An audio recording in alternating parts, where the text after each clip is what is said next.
Class 9th math unit number 3 sets and functions. Set और तफ़ाल। Set किसे कहते हैं? वाज़े और मुख्तलिफ अशिया, अदाद या अरकान के मजमूए को सेट कहते हैं। ये सेट की डेफिनेशन है। और इसको हम किससे ज़ाहिर करते हैं? बड़े अंग्रेज़ी हरूफ तहज्जी से, जैसे A B C X Y Z. और इसके जो अरकान होते हैं उनको हम छोटे हरूफ तहज्जी से ज़ाहिर करते हैं, जैसे small letters of A B C X Y Z. George Cantor एक जर्मन रियाजीदान था जिसने सेट थ्योरी की तरक्की में नुमायां किरदार अदा किया था। एक सेट को बयान करने के कितने तरीके होते हैं? 3 मुख्तलिफ तरीके होते हैं। पहला तरीका क्या है? बयानिया तरीका, जिसको डिस्क्रिप्टिव मेथड कहते हैं। एक सेट को अल्फाज में बयान किया जा सकता है, मिसाल के तौर पर अंग्रेजी हरूफ तहज्जी के तमाम हरूफ इल्लत का सेट। तो अगर हम उसको सिर्फ बयान करके लिखते हैं तो वो डिस्क्रिप्टिव मेथड कहलाता है। जैसे मैंने लिखा कि अंग्रेजी हरूफ तहज्जी के तमाम हरूफ इल्लत का सेट। हरूफ इल्लत वावल को कहते हैं, वावल लेटर्स को। तो अगर सिर्फ मैं उर्दू में लिख देती हूँ या मैं इंग्लिश में लिख देती हूँ तो इसका मतलब है ये बयानिया या डिस्क्रिप्टिव मेथड है। दूसरा तरीका होता है टेबुलर मेथड या इंदराजी तरीका। अगर हम क्या करें कि सेट को ब्रैकेट में उसके अनासर की फहरिस्त देकर बयान करें तो फिर उसको इंदराजी तरीका कहते हैं। जैसे मैंने ऊपर जो आपको बताया ना, अंग्रेजी हरूफ तहज्जी के तमाम हरूफ इल्लत का सेट, उसको मैं अब सेट की फॉर्म में लिखूंगी और उसको डिनोट किससे करूंगी? कैपिटल ए से। फिर ब्रैकेट लगाऊंगी शुरू में भी और एंड पे भी, और उसके दरमियान में हरूफ इल्लत यानी कि वावल लेटर्स लिखूंगी, ए ई आई ओ यू। अंदराजी तरीके का दूसरा नाम रोस्टर तरीका भी है, रोस्टर मेथड भी है। उसके बाद थर्ड है तरकीब सेट साज, सेट बिल्डर मेथड। बाज़ औक़ात सेट को बयान करने के लिए तरकीब सेट साज का इस्तेमाल ज़्यादा आसान या मुफीद होता है। इसमें किसी भी सेट के रुकन के लिए एक अलामत या हर्फ इस्तेमाल किया जाता है, यानी कि इसमें हम लेटर्स भी यूज़ करते हैं, सिंबल्स भी यूज़ करते हैं और तमाम अरकान की मुश्तरका खसूसियत बयान की जाती है, जैसे अभी हमने क्वेश्चंस में भी किया। अगर हम इसको एग्जाम्पल से शो करें तो इस तरह से है कि A is equal to X, जबकि एक्स अंग्रेजी हरूफ तहज्जी का एक हर्फ इल्लत है। तो ये जो तरीका है बयान करने का, इसको कहते हैं तरकीब सेट साज या सेट बिल्डर मेथड। और इसमें जो ये ई की तरह अलामत होती है ना, उसका मतलब होता है रुकन है, और अगर रुकन ना हो तो उसके ऊपर हम लाइन लगा देते हैं, जैसे यहाँ पे ये शो किया गया है ये चीज़। कुदरती अदाद का सेट जो होता है एन से शो किया जाता है, और 1 2 3 4 आगे सारी काउंटिंग जो है वो कुदरती अदाद में ही आती है। मुकम्मल अदाद को होल नंबर कहते हैं, उसको हम 0 1 2 3 आगे जितनी भी काउंटिंग है वो मुकम्मल अदाद हैं। और मुकम्मल अदाद 0 से शुरू होते हैं और कुदरती अदाद 1 से शुरू होते हैं। सही अदाद इंटीजर्स होते हैं, उसको जी से ज़ाहिर करते हैं, 0 +(1 +(2) एंड सो ऑन। ताक अदाद ओ यानी कि ऑड नंबर्स होते हैं, +(1 +(3 +(5) जो 2 के पहाड़े में नहीं आते। उसके बाद जुफ्त अदाद का सेट क्या होता है? इवन नंबर्स जो 2 के टेबल में आते हैं, ठीक है, या डिविजिबल बाय 2 होते हैं। इवन नंबर्स को ई से जाहिर करेंगे तो 0 +(2 +(4) एंड सो ऑन। मुफरद अदाद का सेट प्राइम नंबर्स जो सिर्फ अपने आप के टेबल में आते हैं और किसी पे तकसीम ही नहीं होते, 2 3 5 7 11 13 70 एंड सो ऑन। नातक अदाद का सेट क्यू से जाहिर किया जाता है, जिसको हम रैशनल नंबर्स कहते हैं। तो ऐसे अदाद जिनको p/q की शक्ल में हम लिख सकते हैं, जबकि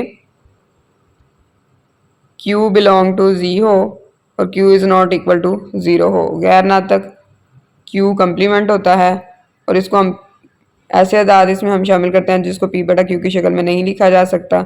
q बिलोंग टू z होता है, यानी कि q z का रुकन होता है इंटीजर्स का या सही अदाद का, और q 0 के बराबर नहीं होता। अगर तमाम हकीकी अदाद या रियल नंबर्स कहे जाएँ तो उसमें रैशनल और इरैशनल दोनों ही आ जाते हैं, यानी नातक और गैर नातक अदाद दोनों का यूनियन लें तो हकीकी अदाद या रियल नंबर्स आ जाते हैं।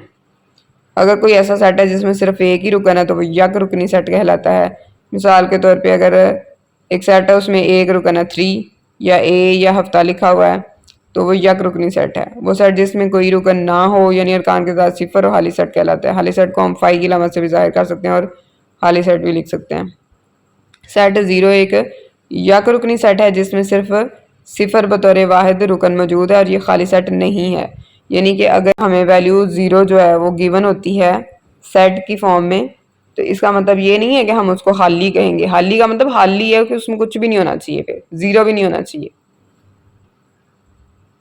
मुसावी सेट का मतलब है दो सेट ए और बी मुसावी सेट हैं अगर उनमें बिल्कुल एक जैसे अरकान हो या अगर सेट ए का हर रुकन सेट बी का रुकन हो, यानी कि उनके अरकान अगर एक जैसे हैं, या कह लें कि ए के सारे एलिमेंट्स बी में हैं, एक जैसे ही हैं सारे, तरतीब बेशक फ़र्क कर लें लेकिन अरकान सारे एक जैसे हैं, तो इसका मतलब है वो दोनों सेट मुसावी या बराबर हैं।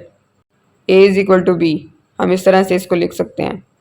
मुतरादिफ सेट क्या होते हैं? दो सेट ए और बी मुतरादिफ सेट कहलाते हैं अगर उनमें अरकान की तादाद बराबर है, यानी कि अरकान बराबर नहीं है, अरकान की तादाद बराबर है, तो वो मुतरादिफ सेट्स हैं। अब जैसे अगर हमारे पास सेट ए है उसके अंदर ABCD लिखा हुआ है और बी जो है उसमें 1 2 3 4 5 लिखा हुआ है, तो अब दोनों में अरकान की तादाद बराबर, अरकान एक जैसे नहीं है। मुसावी में क्या था? अरकान ही एक जैसे थे। तो ये जब अरकान की तादाद की बात आती है, अगर तादाद एक जैसी है तो फिर वो मुतरादिफ सेट कहलाते हैं और इसको लिखने की अलामत ये है, ठीक है। ये जिस तरह मद लिखते हैं ना हम, उस तरह से हम लिखेंगे मुतरादिफ सेट के लिए। ये लिखा हुआ सिंबल है। तहती सेट क्या होता है? अगर सेट ए का हर रुकन सेट बी का बी रुकन हो, तो सेट ए को सेट बी का तहती सेट कहते हैं। अलामती तौर पर इसे ए तहती सेट बी लिखते हैं। सेट ए सेट बी का तहती सेट है। इस तरह से हम इसको पढ़ते हैं, ए बी का तहती सेट और बी ए का सुपर सेट है। वाजब तहती सेट क्या होता है? अगर सेट ए सेट बी का तहती सेट हो और सेट बी का कम अज़ कम एक रुकन ऐसा है जो सेट ए का रुकन ना हो, तो सेट ए को सेट बी का वाजिब तहती सेट कहते हैं, प्रॉपर सबसेट जो होता है। अलामती तौर पर इसे ए वाजिब तहती सेट बी लिखते हैं।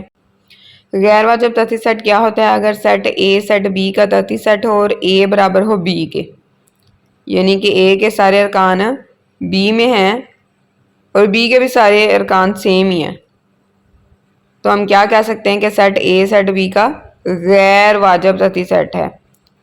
तो दूसरे लफ्ज़ों में हम ये भी कह सकते हैं हर सेट अपना ही गैर वाजिब तहती सेट होता है।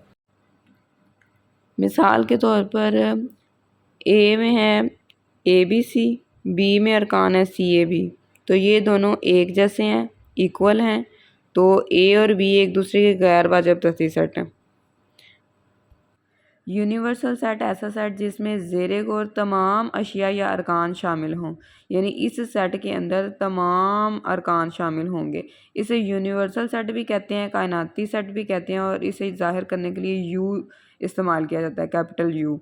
पावर सेट क्या होता है? सेट एस के पावर सेट को P of S, P power के लिए यूज़ करते हैं ना, P ऑफ एस से ज़ाहिर किया जाता है। अगर कोई सेट एस है ना, तो उसका power set P of S होगा, और ये सेट एस के तमाम मुमकिन तख्ती सेटों पर मुश्तमिल होता है, जिसमें हाली सेट भी शामिल है और बाकी जितने भी तख्ती सेट हैं वो सारे, और शुरू और एंड में इसके हम ब्रैकेट लगा देते हैं। जैसे अगर डी है ना, तो उसके अंदर अरकान क्या है? ए है, तो उसका P ऑफ डी क्या बनेगा? खाली सेट भी होगा और ए भी होगा, और शुरू और आखिर में हम ब्रैकेट लगा देंगे।